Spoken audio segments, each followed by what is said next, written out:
Bienvenue dans Tokukino, votre chronique mensuelle qui parle de monstres en latex et de héros en spandex. Un tour d'horizon de ce que les œuvres japonaises à effets spéciaux ont de meilleur à offrir. Au sommaire, partons sur de bonnes bases en commençant par le premier mot du lexique du toku, suivi des news avec du Kamen Rider, une armée de Rangers rouges et encore du Kamen Rider. Et pour finir, une chronique sur le film Cutie Oni de Hanno Hideaki. Au fait, votre serviteur ne parle pas japonais, donc s'il y a des problèmes de prononciation et d'ordre dans les noms et tout, j'en appelle à tous les otaku et tous les étudiants de l'INALCO. Soyez indulgents avec moi. Allez, c'est parti.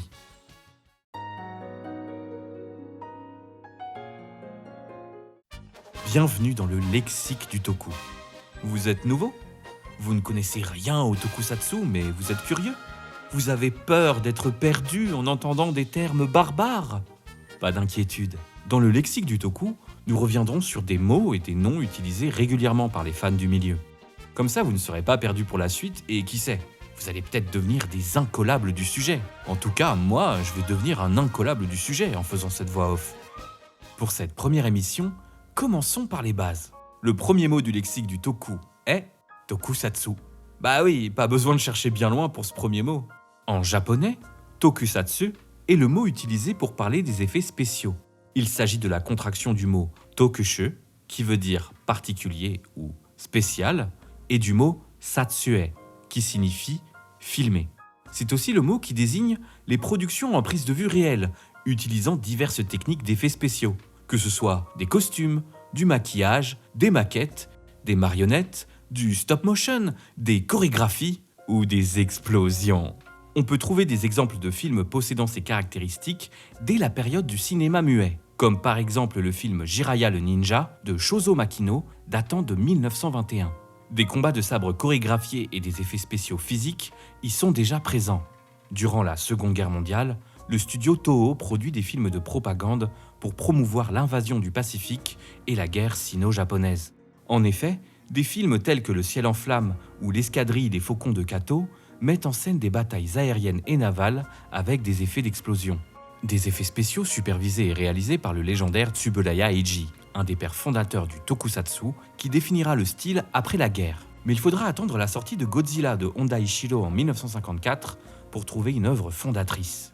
On y retrouve Tsuburaya Eiji aux effets spéciaux qui travaille ici en collaboration avec Honda Ishiro qui dédiera lui aussi une partie de sa carrière aux monstres géants, en réalisant des suites de Godzilla et des films mettant en scène de nouveaux personnages comme Rodan ou Mothra. Godzilla sera un succès international qui donnera des idées à d'autres studios voulant eux aussi leurs monstres géants au cinéma. Ce qui posera les bases d'un genre nouveau, le Kaiju Eiga ou cinéma de monstres géants. Nous reviendrons plus en détail sur chacun des genres que nous aborderons dans les futures émissions, mais il est de bon ton de faire un historique rapide sur chacun d'entre eux. Le succès du Kaiju Eiga donnera vite de grandes idées à d'autres têtes pensantes. Tsuburaya Eiji créera sa propre boîte de production avec l'intention de faire du kaiju pour la télé, mais avec un twist, puisqu'un personnage humain devra se transformer en héros géant pour affronter un monstre par épisode. En 1966, c'est une nouvelle figure du toku qui apparaît à la télévision japonaise avec Ultraman. La Toei lance un nouveau type de héros se transformant pour la télé en 1971 avec Kamen Rider, une série adaptée d'un manga de Shotaro Ishinomori où un héros se transforme en guerrier aux allures de sauterelle pour combattre des monstres tout en chevauchant une moto. Mais cette fois-ci, pas de monstres géants à abattre.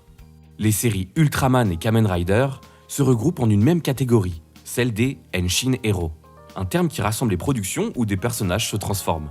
Nous avons aussi les Metal Heroes, avec des séries comme Gaban, que nous connaissons surtout sous le nom de Xor en France. Mais la dernière déclinaison, la plus connue du genre, reste le Super Sentai, avec le lancement de la série Go Ranger en 1975. Nous avons ici une équipe de 5 héros se transformant pour revêtir des armures et combattre des monstres. Il faudra attendre la 3e série Super Sentai, Battle Fever J, pour que le concept du robot géant désormais indissociable du Sentai apparaisse. Un concept repris de la série Spider-Man de 1978, où l'homme araignée combattait ses adversaires grâce à son robot Léopardon. Et oui, vous ne rêvez pas, ça vient bien de là. Des genres assimilables au tokusatsu sans héros ou monstres géants rentrent aussi dans la catégorie, à l'instar du film Les Évadés de l'espace et sa série télé dérivée Sankukai. Ou encore les œuvres mettant en scène des fantômes et des monstres du folklore japonais, les yokai, comme par exemple la série de films Daimajin ou les films La guerre des yokai. Le tokusatsu va connaître un succès mondial. En France, il fait son apparition dans les années 80 à la télévision avec l'arrivée de Sankukai, de Xor et de Bioman. Aux États-Unis, les Américains auront longtemps une fascination pour les films de monstres géants, mais il faudra attendre 1993 avec les Power Rangers pour que les US aient leur adaptation des Super Sentai japonais. Une fusion tout droit sortie de la tête de Haïm Saban, qui utilisera les scènes de combat des séries japonaises par de nouvelles têtes avec des acteurs américains. Même si ces séries sont souvent décriées par les fans de la première heure, et à juste titre, les Power Rangers sont désormais leur franchise propre et une immense communauté de fans qui s'est forgée après plus de 32 ans d'existence. Mais il faut aussi savoir que le toku est énormément apprécié en Asie et en Amérique latine. Les séries japonaises y sont exportées et certains pays ont eux-mêmes leur propre production inspirée du tokusatsu. Par exemple, une série nommée Extreme Vanguard Battle, très inspirée de Kamen Rider, est actuellement diffusée en Chine. Oui, le nom, voilà, je fais ce que je peux. On pourrait en parler pendant des heures, et nous n'avons fait qu'effleurer le sujet. Mais ne vous en faites pas, le lexicon reviendra dans une prochaine émission de Tokukino.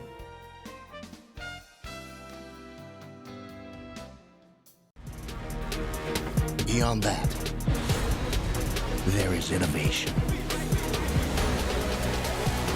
Don't lose your dream.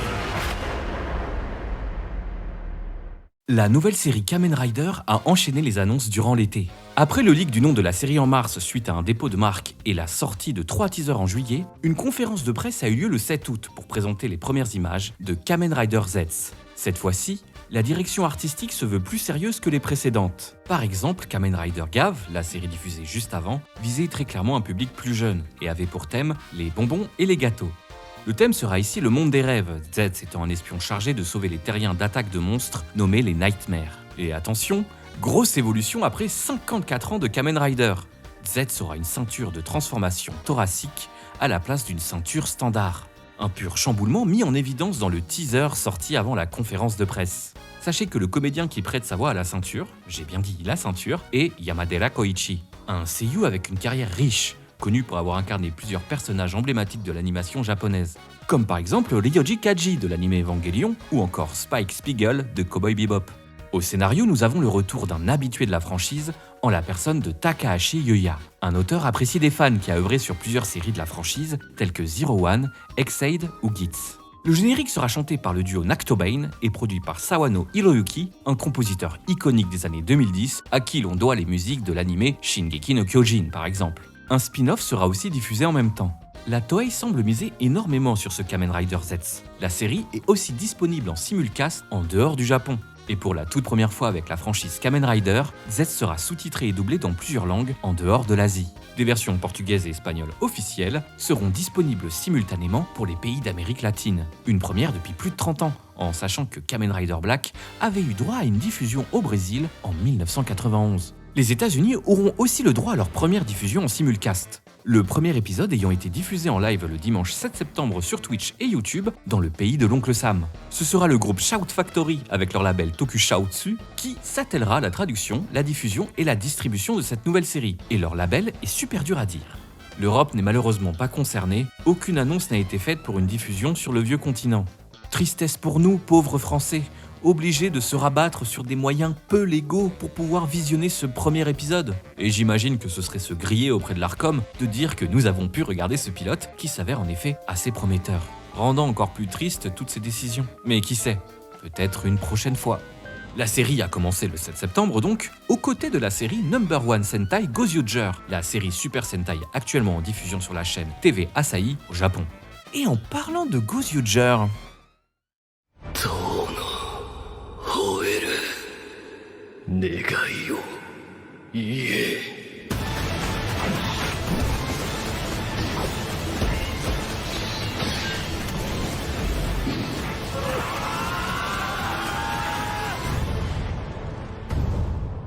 Le 25 juillet est sorti au Japon le film de la série Gozyuger donc. Comme chaque année, la Toei organise un événement où 2 films sont diffusés.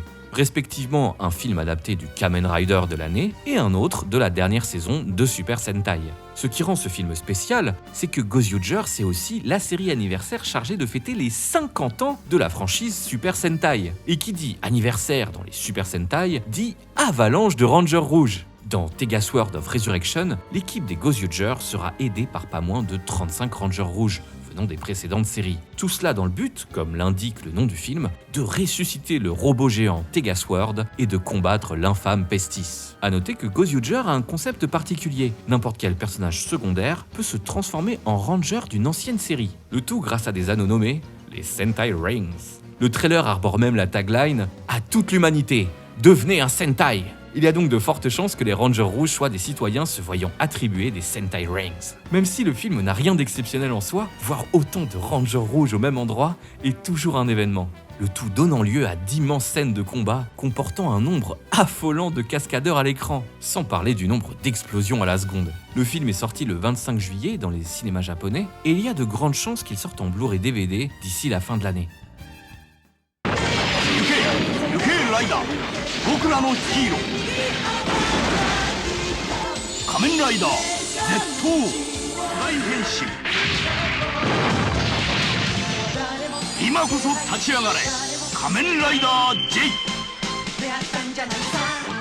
Petit événement pour les aficionados du toku, puisque Roboto Films remet le couvert en ressortant 2 films cultes de la franchise Kamen Rider. Après avoir sorti un immense coffret avec les 8 films Kamen Rider de l'ère Showa, l'éditeur s'attaque à un immense morceau en ressortant Kamen Rider Zedo et Kamen Rider J, 2 films signés par un roi du tokusatsu, Anemiya Keita, un réalisateur, scénariste et chara-designer de renom qui a fait ses armes sur des séries cultes. À la volée, nous pouvons citer son travail de réalisation sur Jiban, Winspector ou encore la cultissime série Jetman. Quel banger Jetman, putain.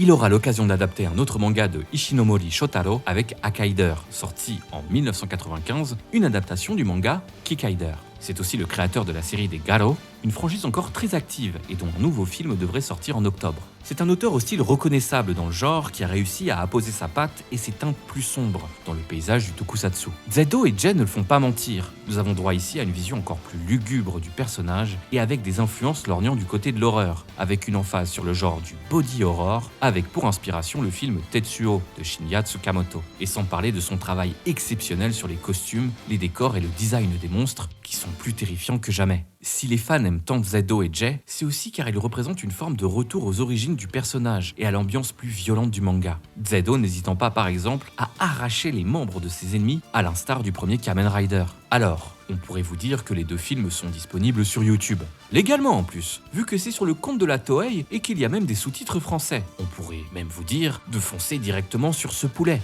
Mais ce coffret cible surtout les fans qui en veulent plus. Les 2 films seront ici dans un master haute définition exclusif. Et il y aura bien sûr une bonne dose de bonus avec des making-of, le court-métrage Kamen Rider World, qui est un crossover entre Zedo et Jay, ou encore un commentaire audio par les auteurs Fabien Moreau et Paul Gossem. Sans oublier le livret rédigé par le journaliste Julien Cévéon, un coffret pour les grands fans de tokusatsu. Et ce n'est pas tous les jours que nous avons du Anemiya Keita à se mettre sous la dent en France, et encore moins en Blu-ray. Qui sait, peut-être que Roboto Films éditera d'autres films signés Anemiya. Et ce n'est pas tout, une projection spéciale Kamen Rider aura lieu le 20 septembre à la Maison de la Culture du Japon à Paris, organisée justement par Roboto Films. Les films Zedo et Jay sont au programme, accompagnés par 4 autres films sortis entre les années 70 et 80. Ouh, beaucoup de très jolies news, mais que diriez-vous d'une petite reco cinéma de derrière les fagots? Allez, c'est parti.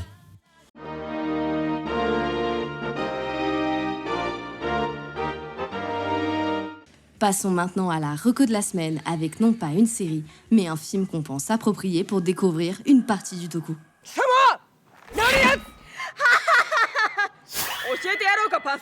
Aujourd'hui, on vous parle de Cutie Oni, un film réalisé par Anno Hideaki.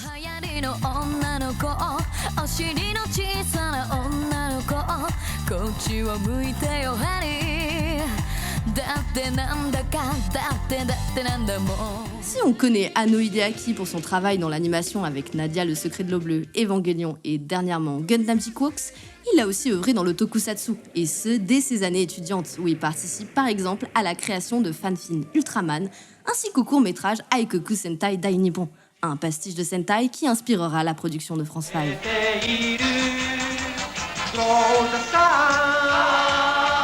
Mais revenons à Cutie Oni. Sorti en 2004, le film d'Ano Hideaki est une adaptation du manga de Naga Igo, sorti en 1973, le célèbre auteur derrière Devilman et Mazinger Z.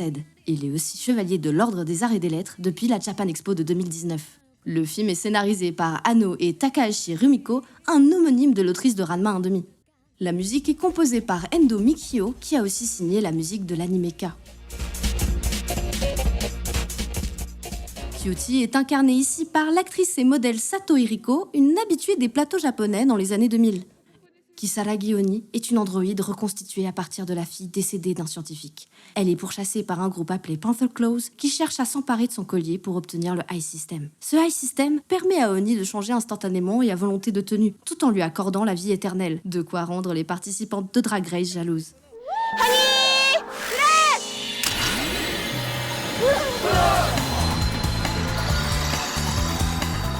On vous rappelle que tokusatsu, ça veut dire effets spéciaux. Et dans Cutie Oni, vous allez être servi sur la variété des effets utilisés.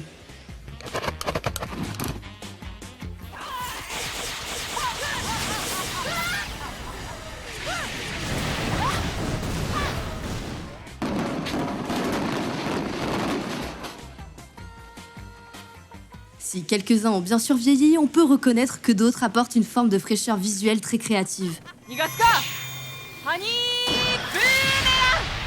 Si le début du film est très rythmé et nous lance dans l'action tout en expliquant très rapidement ses enjeux, il prend ensuite du temps pour développer ses personnages et suivre l'introspection de Oni sur son identité et sa place dans le monde. Un des thèmes récurrents de Ano. Le ton du film alterne entre un humour cartoon et un premier degré dramatique. できれば他人には話したくないんだけどプレゼントなのパパからの On retrouve aussi un aspect très présent dans le manga, mais ici dans une version allégée, le fanservice. Le film sexualise son héroïne, souvent de façon malaisante, mais si vous avez déjà vu un animé, vous connaissez la chanson. On peut aussi parler des costumes et maquillages que certains ont décrits de cosplay médiocre. ブラッククロー。コバルトクロー Nous les qualifierons plutôt de baroques.